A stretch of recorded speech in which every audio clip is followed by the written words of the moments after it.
Gracias y paz, hermanos. Abran sus Biblias conmigo, por favor, en el Evangelio de Mateo, en el capítulo 10. Vamos a empezar a examinar el día de hoy los versos 5 al 15. Mateo, capítulo 10, versos 5 al 15. Abre su Biblia, por favor.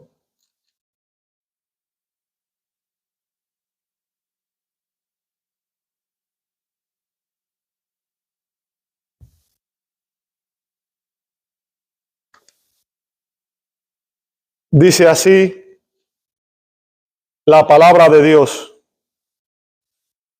A estos 12 envió Jesús después de instruirlos, diciendo: no vayan por el camino de los gentiles, ni entren en ninguna ciudad de los samaritanos, sino más bien a las ovejas perdidas de la casa de Israel. Y cuando vayan, prediquen diciendo: el reino de los cielos se ha acercado. Sanen enfermos, resuciten muertos, limpien leprosos, expulsen demonios. De gracia recibieron, den de gracia. No se provean de oro, ni de plata, ni de cobre para llevar en sus cintos, ni de alforja para el camino, ni de 2 túnicas, ni de sandalias, ni de bordón, porque el obrero es digno de su sostén. En cualquier ciudad o aldea donde entren, averigüen quién es digno en ella y quédense allí hasta que se marchen. Al entrar en la casa, denle su saludo de paz. Y si la casa es digna, que su saludo de paz venga sobre ella. Pero si no es digna, que su saludo de paz se vuelva a ustedes. Cualquiera que no los reciba ni oiga sus palabras, al salir de esa casa o de esa ciudad, sacudan el polvo de sus pies. En verdad les digo que en el día del juicio será más tolerable el castigo para la tierra de Sodoma y Gomorra que para esa ciudad. Oremos, hermanos. Padre Santo y Soberano, venimos ante ti con gratitud porque nos has permitido reunirnos para escuchar la exposición de tu palabra una vez más. Te pedimos que por medio de tu Espíritu Santo ilumines nuestro entendimiento, humilles nuestro corazón y nos concedas una disposición para obedecer tu palabra. Señor, mientras estudiamos las instrucciones que Cristo dio a sus discípulos, ayúdanos a ver por encima de todo la gloria de nuestro Señor Jesucristo. Que no admiremos simplemente a los hombres que Él envió, sino al Rey que los llamó, los capacitó y les confió su mensaje. Haz que tu palabra nos confronte donde debamos ser corregidos, nos anime donde estemos desanimados y nos transforme para vivir con mayor fidelidad a tu voluntad. Guarda a quien predica, Señor, de hablar según su propia sabiduría humana y concédele la gracia de exponer fielmente el significado del texto. Que Cristo sea exaltado, tu verdad sea proclamada con claridad y fidelidad y que tu nombre sea glorificado en medio de tu iglesia. En el precioso nombre de Jesús oramos y te damos gracias. Amén, amén y amén. Pueden sentarse nuevamente, hermanos. Muchas gracias a todos.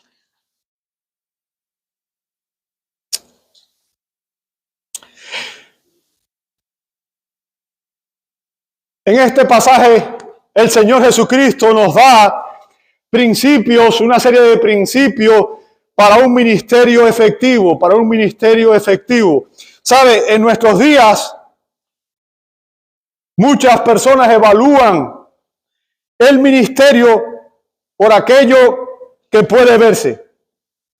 Mucha gente piensa que un ministerio efectivo es aquel en que hay una gran congregación, o en el que el predicador tiene una gran influencia, un gran reconocimiento público, o quizás por el impacto de algún programa específico dentro de ese ministerio.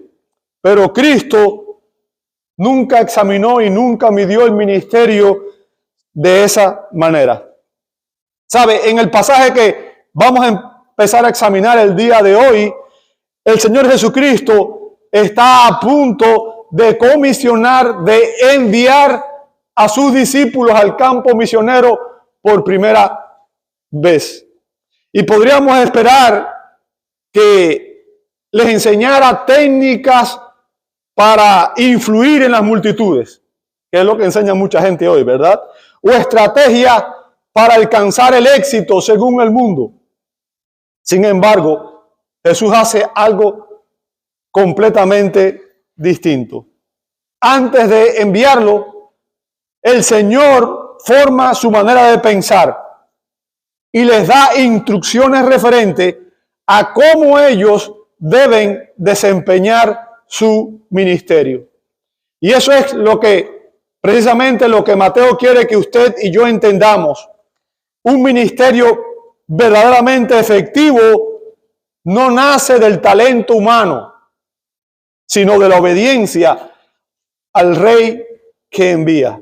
Y es por eso que al examinar este pasaje, en él usted y yo encontramos 7 principios que distinguen el ministerio que Dios aprueba. 7 principios que distinguen el ministerio que Dios aprueba. Y los voy a ir mencionando, obviamente, a medida que los vayamos examinando. En primer lugar, el primer principio que distingue el ministerio que Dios aprueba es una comisión ministerial. Una comisión ministerial. Lo vemos en la primera parte del verso 5. Note lo que dice el texto. A estos 12 envió Jesús después de instruirlos diciendo. O sea, observe cuidadosamente quién es la persona que ocupa el lugar principal en esta oración. ¿Quién es el personaje principal, el centro de atención? Fíjense que Mateo nos comienza diciendo aquí, los discípulos salieron. Tampoco dice que los discípulos decidieron servir.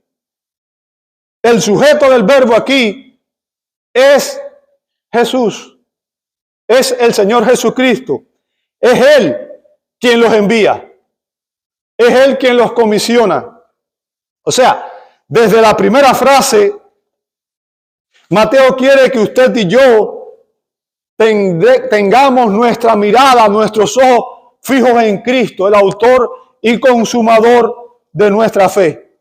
Es el Señor Jesucristo el que toma la iniciativa. Es Él el que ejerce la autoridad. Es Él el que determina la misión.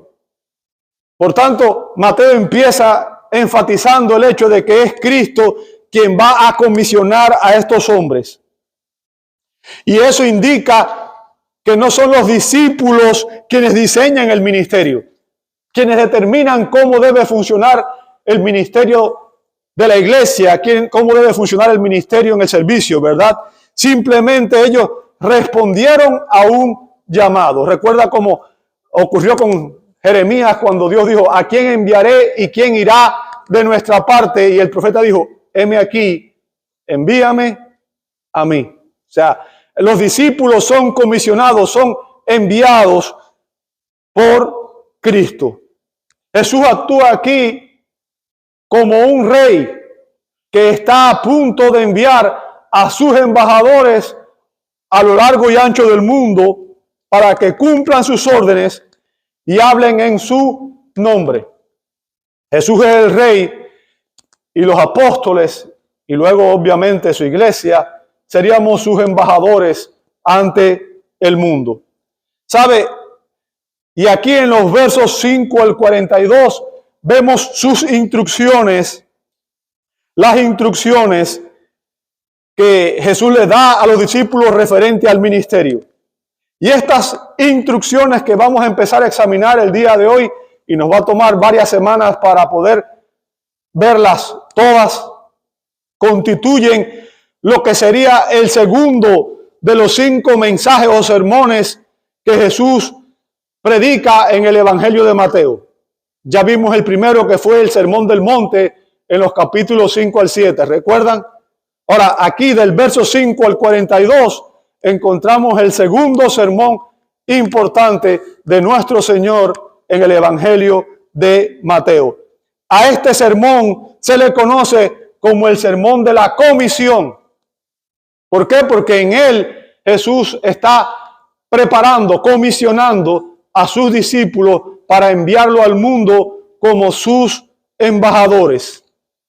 Y lo primero que quiero que usted note aquí es que los apóstoles no fueron por voluntad propia, no fueron porque ellos lo determinaron.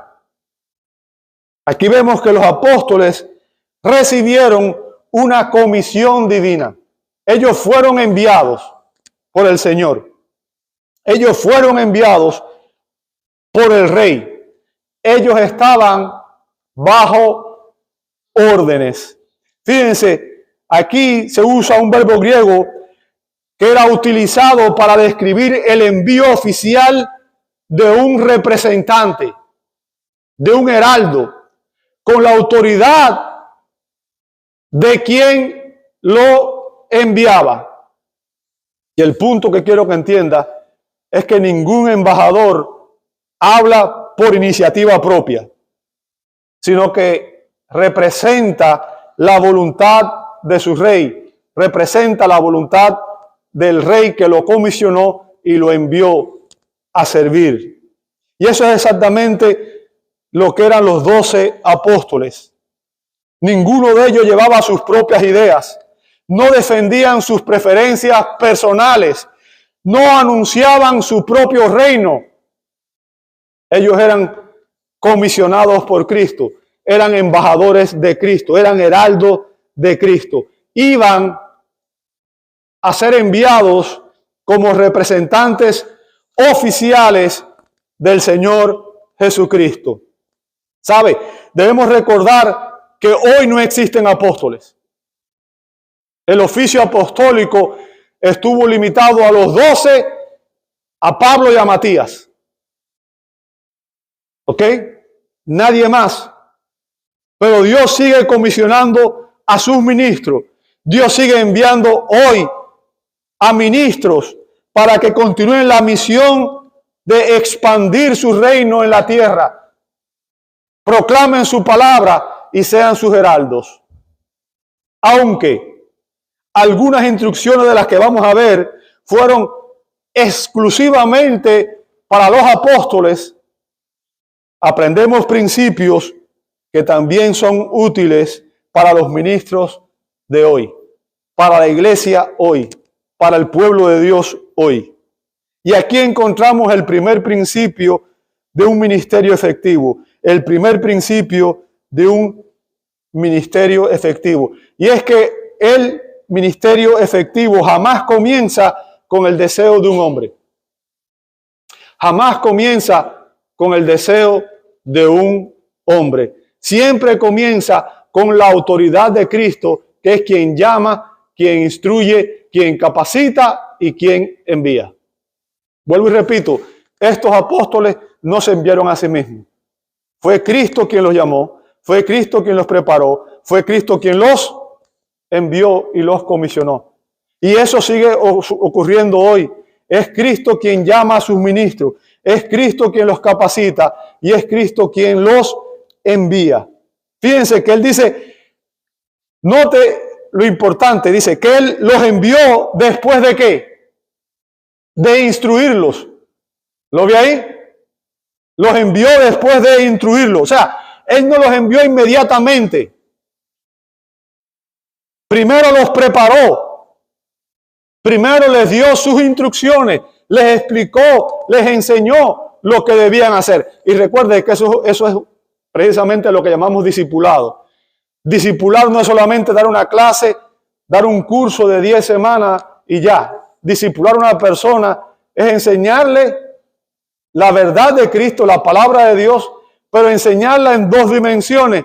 Enseñársela a través de, obviamente, nuestras palabras, de la enseñanza, pero también a través de nuestra propia vida, de cómo se vive esa enseñanza, de cómo se aplica esa verdad a nuestra propia vida. Jesús llamó a los apóstoles para que estuvieran con Él y durante un periodo de tiempo los capacitó, les enseñó y les mostró cómo debía ministrarse, los preparó y después le dio instrucciones para enviarlos. ¿Sabe? El verbo aquí utilizado significa ordenar, mandar o dar instrucciones con autoridad. O sea, eso de instruir, lo que se tradujo aquí como instruir significa eso, ordenar, mandar o dar instrucciones con autoridad. Y este era un término utilizado en el ámbito militar. Se utilizaba para dar órdenes, las órdenes que daba un comandante a sus soldados. Por tanto, lo que quiero que entienda es que estas instrucciones que da el Señor aquí, en esta porción de su palabra, no son simples sugerencias. No es algo que nosotros podemos aceptar si queremos. Son órdenes que exigen obediencias al Rey, al Señor Supremo. Mateo nos está mostrando que estos discípulos, los apóstoles, salen bajo el gobierno y la autoridad soberana de Cristo. Es el Señor quien les da estas instrucciones, quien les ordena, quien les da este mandato y quien los envía al mundo. Ellos no adaptan la misión según sus propios criterios. O sea, yo no puedo determinar cómo debe funcionar la iglesia. Ningún líder humano debe determinar cómo funciona la iglesia. Dios en su palabra determina cómo debe funcionar el ministerio y la iglesia. ¿Sabe? Ellos obedecen exactamente las instrucciones que les dio el Señor. Y aquí encontramos una verdad que sigue siendo indispensable para la iglesia hoy. Una verdad que se aplica a nuestro ministerio, a nuestra iglesia. El ministerio efectivo no nace de la creatividad humana. Los hombres no podemos inventar cómo adorar a Dios. Dios demanda obediencia, no creatividad de nosotros. El ministerio efectivo nace de la obediencia fiel a la palabra de Dios. Y aquí comprendemos también por qué el Señor los envía de dos en dos. Si usted ve en Marcos 6:7, el Señor no envió a los discípulos solo. Él los envía de dos en dos. Es primera vez que van a salir al campo misionero. ¿Sabe? Aquella decisión iba a fortalecer su testimonio. Obviamente iba a proveer apoyo mutuo y también cumplía el principio bíblico de que todo testimonio debía establecerse, según dice la Escritura en la ley, debía establecerse por 2 o 3 testigos. O sea, eso tenía un propósito específico. No lo envió así por gusto, lo hizo con toda intención. Incluso, ¿sabe? En los detalles más prácticos, en los detalles quizás más aparentemente insignificantes, Jesús demuestra aquí que la misión no depende de la improvisación de sus siervos, de aquellos que les sirven. Nosotros no podemos determinar cómo debe funcionar un ministerio. Es Dios en su palabra quien nos explica y quien nos da las instrucciones de cómo debe funcionar el ministerio. Es la sabiduría del Rey quien los envía, el que determina cómo debe funcionar la iglesia. Y el punto obviamente es que debemos ser obedientes a la palabra y no intentar ser creativos en nuestra manera de desarrollar el ministerio. Se necesitan hombres que estén comprometidos a la autoridad, a reconocer y a someterse a la autoridad soberana de Cristo. Hombres que reconozcan en sus vidas el señorío de Cristo y que jamás se atrevan a modificar sus órdenes. Los heraldos del Rey no tienen su propio mensaje, proclaman el mensaje del Rey. Y el mensaje que debemos proclamar es el mensaje que Dios nos ha dado en su santa y bendita palabra. Ahora, la autoridad de Cristo no solamente determina quiénes envía, sino también determina a dónde los envía. ¿Sabe? El mismo Señor que establece esta comisión de los 12, ahora delimita el campo de misión. Fíjense, los discípulos no solo debían obedecer el mandato de ir, también debían responder, respetar el alcance que el Señor fijó para el momento, en aquel contexto, en el plan redentor. ¿A qué me refiero? Vamos a ver cómo el Señor limitó su campo misionero, cómo el Señor dijo a dónde ellos debían ir. Y lo vemos en la segunda parte del verso 5 y el verso 6.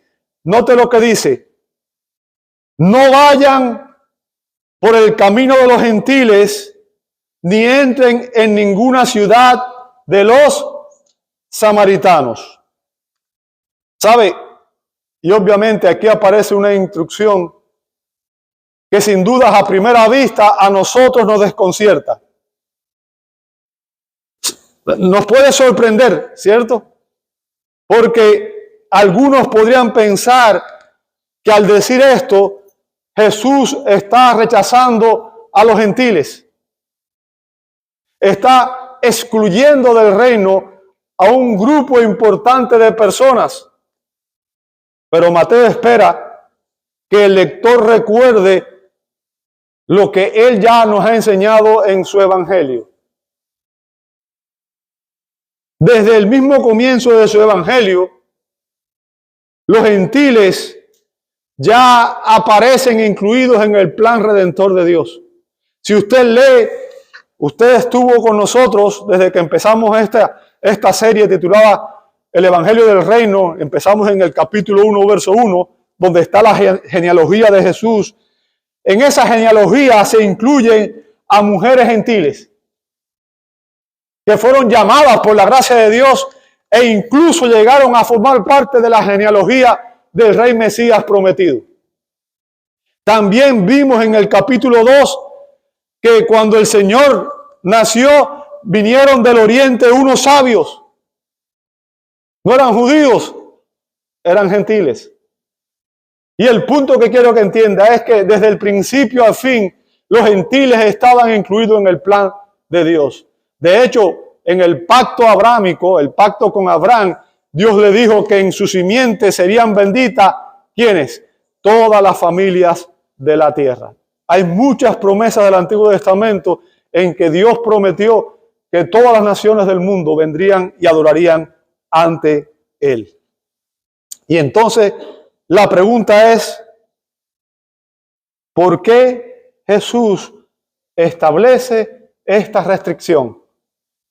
¿Por qué Jesús les prohíbe a sus discípulos ir a los gentiles y a los samaritanos? ¿Sabe? Algo que debemos entender es el contexto en que se hace esta ordenanza, se da este mandato. O sea, aquí Mateo no está intentando describir el alcance definitivo que tendría el evangelio después. Esta restricción no nace de que Jesús tuviera o hiciera algún rechazo a los gentiles, sino que debemos examinarla dentro del contexto del plan redentor de Dios. En el diseño de Dios, en el plan de Dios, había un orden establecido. Y debemos entenderla dentro de ese orden, dentro de ese plan redentor. En el Antiguo Testamento, Dios había escogido a una nación para que fueran sus heraldos al mundo. Dios había escogido a Israel para que proclamara su gloria al resto de las naciones. Fue a los israelitas que Dios le prometió el Mesías. Fue a este pueblo que recibió los pactos, la ley y las promesas. Por tanto, era evidente y era justo que fueran ellos los primeros en recibir oficialmente al Rey Mesías prometido. No porque ellos fueran mejores. ¿Ok? Y tristemente eso fue lo que pasó con los judíos, que llegaron a pensar que porque Dios los escogió, que porque eran descendientes de Abraham, que porque habían recibido los pactos, las promesas, ya ellos eran salvos.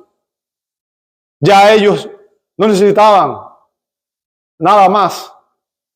Y rechazaron al Rey Mesías prometido. Pero Jesús no hizo esto porque ellos fueran mejores, sino porque Dios es fiel a sus promesas. Y Dios le había prometido a ellos los pactos, la ley y todo lo demás. Pero ¿cuál era la verdadera condición de este pueblo? Ellos pensaban que eran justos, ellos pensaban que eran salvos por ser descendientes de Abraham, por haber recibido la circuncisión, pensaban que podían agradar a Dios. ¿Sabe? Como mucha gente hoy que cree que puede agradar a Dios por sus propias obras, por su propio esfuerzo, por lo que hace. Observe cómo Jesús describe a la nación de Israel en el verso 6. Cómo Jesús describe a la nación de Israel en el verso 6. Sino vayan más bien a las ovejas perdidas de la casa de Israel. Y déjeme decirle, esta es la condición de Israel el día de hoy. Porque la mayor parte de los judíos rechazaron al Mesías. El pueblo de Dios hoy no es Israel, es la iglesia. Israel está bajo juicio. ¿Ok? Ahora, algo que debemos entender es que Jesús no usa esta expresión para reprocharles, sino lo hace con suma compasión. Recuerdan que al final, cuando Jesús estaba pronto a ir a ser crucificado, al ver la ciudad, Él lloró sobre ella. Lloró por los judíos. Fíjense, la expresión ovejas era una imagen familiar para cualquier judío. Jesús llama a los judíos las ovejas perdidas de la casa de Israel. Y esto era sin duda una expresión familiar para los judíos. A lo largo de todo el Antiguo Testamento, Dios había descrito repetidamente a la nación de Israel como su rebaño. Él era el pastor, ellos eran su rebaño. Y los líderes de la nación, los reyes, los profetas y los sacerdotes eran los pastores responsables de cuidarlos. Usted puede ver eso en el Salmo 100, verso 3, en Isaías 53, 6. Dios les había comisionado a ellos, eran los representantes de Dios en la tierra. Los profetas hablaban en nombre de Dios, los sacerdotes ejercían su oficio en nombre de Dios y los reyes debían gobernar a la nación en nombre de Dios. Sin embargo, esos pastores habían fracasado en su responsabilidad. Habían fallado en cumplir la misión que Dios les había encomendado. En lugar de alimentar al rebaño con la verdad de Dios, lo habían desviado con tradiciones humanas y una religión externa. Cuando tenga tiempo, lea en su casa Ezequiel capítulo 34, ¿ok? Donde Dios le hace una fuerte exhortación a los pastores de Israel. Porque ellos habían obviamente descuidado la tarea, la misión que el Señor les había dado. Y es por eso que Jesús no mira a Israel, no mira a la nación como un enemigo, sino como a un rebaño de ovejas extraviados. La palabra perdidas describe a personas que se han desviado del camino y que son incapaces de regresar por sí mismas. Estas ovejas necesitan ser buscadas y rescatadas por el pastor. Y eso fue lo que hizo Cristo, ¿recuerdan? Recuerdan que Él dijo, yo soy el buen pastor su vida da por las ovejas. Y Él dijo que si había un pastor que tenía 100 ovejas y una se perdía, ¿qué debía hacer? Ir a buscarlas. ¿Sabe? Esta expresión crea una hermosa continuidad con el contexto inmediato. ¿Por qué? Porque en Mateo 9:36,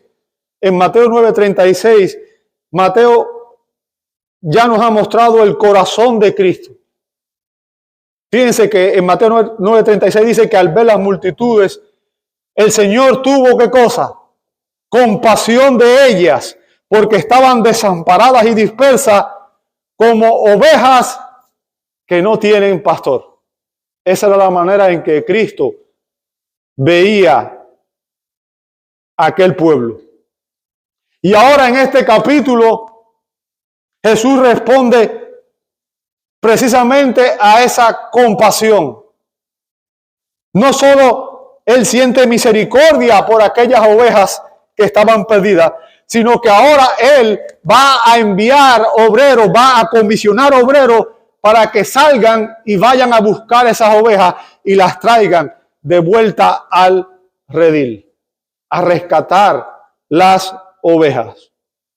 Por tanto, aquí observamos la progresión del relato en el Evangelio de Mateo. En el capítulo anterior, Cristo contempla la necesidad del pueblo y en este capítulo 10 moviliza a más discípulos para atender, para suplir esta necesidad en el pueblo. La misión nace de la compasión del Rey. La misión de rescatar ovejas nace de la compasión de Cristo, el gran pastor de las ovejas, el Señor, el buen pastor. Y esto también explica por qué la comisión comienza en Israel. O sea, Dios había hecho un pacto con ese pueblo. Le había dado a ellos estas promesas de que vendría de la simiente de la mujer en Génesis 3:15, de la simiente de Abraham en Génesis 12, de la simiente de David en 2 de Samuel, que vendría un Mesías, un rey Mesías Salvador. Les había dado a ellos no solamente las promesas, les había dado la ley y los profetas. Y por tanto el Mesías había venido primeramente a los suyos. ¿Sabe? Jesús era de la descendiente de Abraham y descendiente de David. Era un judío. ¿Ok? Era un judío. Era necesario que el reino de Dios fuera anunciado primeramente a Israel. Que a ellos se les diera la oportunidad de recibir a su rey antes de que el evangelio se proclamara y se extendiera a todas las naciones. Y esto nos demuestra, amado hermano, este relato nos demuestra cuán precioso es el corazón de nuestro Señor Jesucristo. Cuán compasivo es el corazón de Cristo. Él no contempla a los pecadores perdidos con indiferencia, sino con misericordia. Debemos recordar algo que la Escritura dice, que todos nosotros, usted y yo, todo ser humano, dice, todos nosotros nos descarriamos como ovejas. Cada cual se apartó por su camino. Pero Cristo vino precisamente a cargar con nuestros pecados para rescatarnos a nosotros y llevarnos de vuelta al Padre. El gran pastor de las ovejas vino a rescatar a aquellos que estábamos perdidos. Aquí vemos la misericordia del Señor. Vemos cómo Cristo ve a personas confundidas, heridas y extraviadas. Y su respuesta no es abandonarlas, no es desecharlas, sino enviar misioneros a llamarlas al arrepentimiento y conducirlas de vuelta al redil. Eso es lo que el Señor busca, es lo que hace el buen pastor. La misma compasión que movió al buen pastor a enviar a los 12 sigue impulsando hoy la proclamación del evangelio. Dios sigue llamando hoy obreros a su mies para que vayamos y prediquemos su evangelio a todas las personas. El ministerio cristiano nunca nace del orgullo ni del deseo de éxito personal. Nace del corazón compasivo de Cristo hacia las ovejas perdidas que aún necesitan ser encontradas. El ministerio efectivo nunca consiste en escoger nuestro propio campo misionero. Yo no puedo escoger dónde voy a servir. El Señor me envía a donde Él quiere que yo esté. El siervo fiel no busca servir en el lugar de su preferencia. El siervo fiel sirve allí donde Cristo lo coloca. Déjeme decirle, tú eres un siervo de Cristo donde quiera que estás. En tu trabajo tú representas a Cristo. Y allí debías servirle. Allí debías proclamar su evangelio. Allí debías llamar a otros al arrepentimiento y a la fe.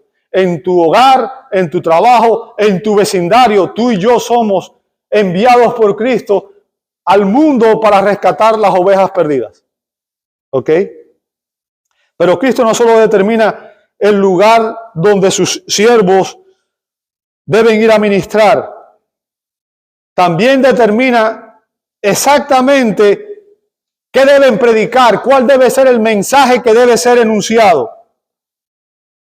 Por tanto, el ministerio cristiano, el ministerio eficaz no consiste simplemente en ir al lugar correcto, sino en proclamar el mensaje correcto. Vamos a ver que aquí Jesús nos da un claro mensaje en el verso 7, un claro mensaje. Fíjense que les dice lo que debían proclamar, lo que debían predicar. Y cuando vayan, prediquen diciendo, el reino de los cielos se ha acercado. Recuerden, el título de esta serie en el Evangelio de Mateo precisamente fue ese, el Evangelio del Reino. Porque el propósito de este Evangelio es demostrar que Cristo es el Rey Mesías y que Él es el Rey que vino a instaurar un reino. Bien. Después de delimitar el campo misionero, Jesús define el contenido de la predicación y lo hace con una sorprendente brevedad. Note que el mensaje era: el reino de los cielos se ha acercado. Y llama la atención que Jesús resuma todo el mensaje en una simple oración, en una simple frase. Él no da aquí un largo discurso, ni una lista de temas doctrinales, ni una serie de instrucciones retóricas. Simplemente les da una proclamación. Y la pregunta es ¿por qué? Nuevamente, y es que el poder del ministerio nunca ha estado en la creatividad de los mensajeros, sino en la claridad del mensaje. En la claridad del mensaje. Cristo no envía aquí a los 12 para que ellos compartan sus ideas, sus opiniones, ni siquiera su propio mensaje. Cristo los envía y les dice simplemente lo que ellos deben predicar. Recuerden, sus ministros son heraldos de la verdad que debían proclamar el mensaje que el rey les había dado, les había encomendado. ¿Sabe? En el mundo antiguo, en aquel tiempo, un heraldo no tenía autoridad para modificar el mensaje del rey. Al heraldo se le daba una proclamación y él debía darla, debía transmitirla fielmente tal cual y había sido dada. Cuando proclamamos hoy el evangelio, usted y yo no podemos ser creativos, no podemos inventar el evangelio. El evangelio está claramente dado en la escritura, en la palabra de Dios. y debemos ser fieles, proclamar fielmente el Evangelio, siguiendo las instrucciones que Cristo nos ha dado. De la misma manera, aquí queda en evidencia que los discípulos no debían inventar un mensaje, debían proclamar con fidelidad el mensaje de Cristo. ¿Sabe? La expresión "el reino de los cielos se ha acercado" resume lo que sería el corazón del Evangelio de Mateo. El corazón del Evangelio de Mateo. Desde el inicio de este libro, desde el inicio de este Evangelio, ese ha sido el anuncio continuo. Fíjense que cuando comienza, habla Jesucristo, hijo, en la genealogía de Jesucristo, dice que él es descendiente de David primero y después de Abraham. Ahora, cronológicamente, ¿quién está primero? ¿Abraham o David? Abraham. ¿Y por qué pone primero a David? Porque el propósito de Mateo es demostrar que Jesús es el Rey Mesías prometido y que de la descendencia, que el Mesías es descendiente de David, a quien se le prometió que uno de sus descendientes establecería un reino que sería estable eternamente. ¿Ok? Juan el Bautista, cuando vemos en Mateo 3:2, cuando comenzó a predicar el mensaje, su mensaje fue: arrepentidos porque el reino de los cielos, ¿qué cosa? Se ha acercado. Cuando Jesús empezó a predicar en su ministerio, apenas inició su ministerio, fíjense, en Mateo 4:17, ¿qué fue lo que predicó? Arrepiéntanse porque el reino de los cielos se ha...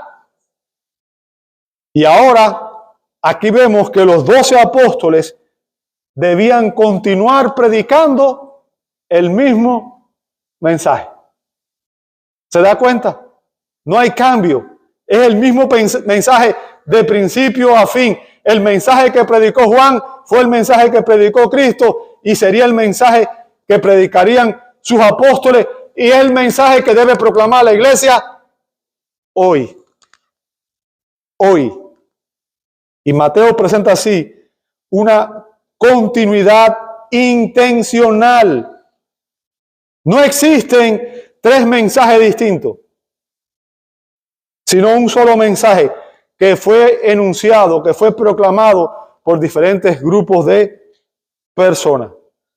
Por tanto, lo que quiero que entiendan, hermano, es que la autoridad del mensaje no depende del mensajero, no depende del heraldo, sino de su origen divino.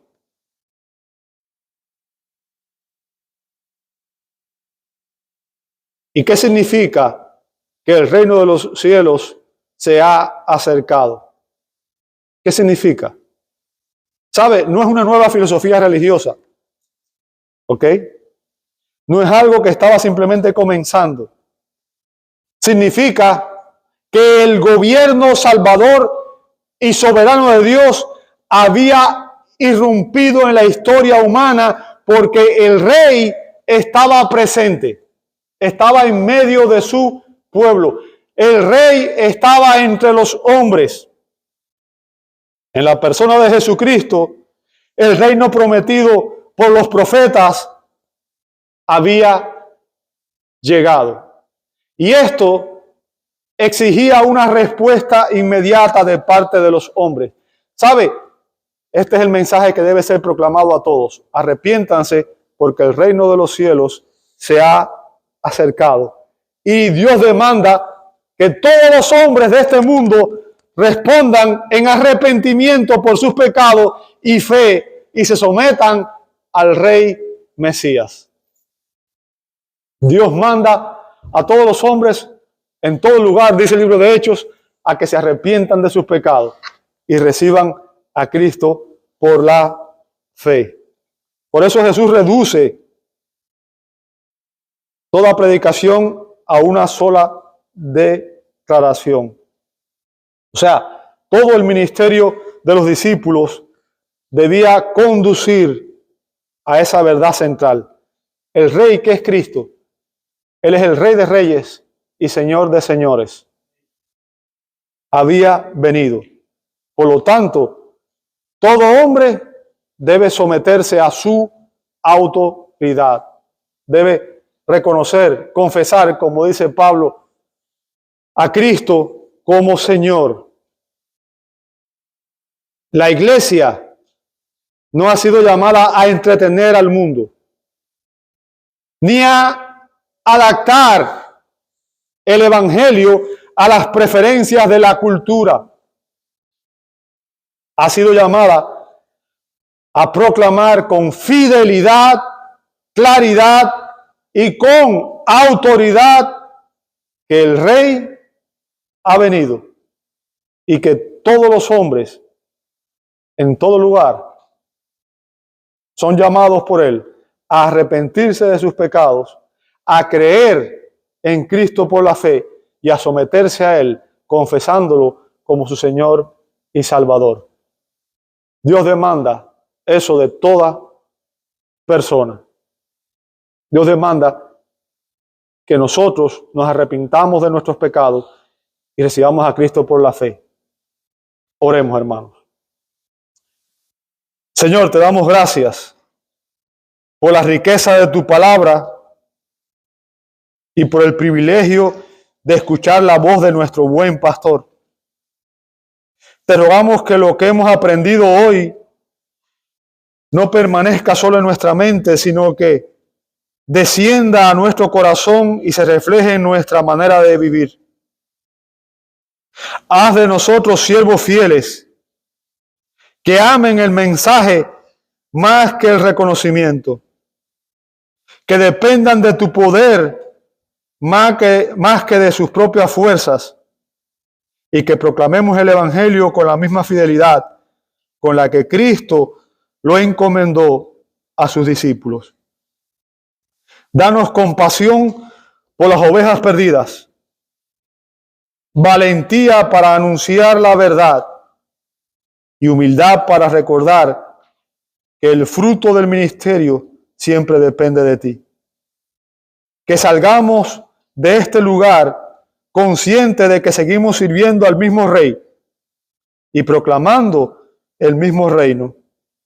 Fortalécenos, Señor, para vivir de una manera digna del evangelio hasta el día en que veamos cara a cara a nuestro bendito Señor Jesucristo.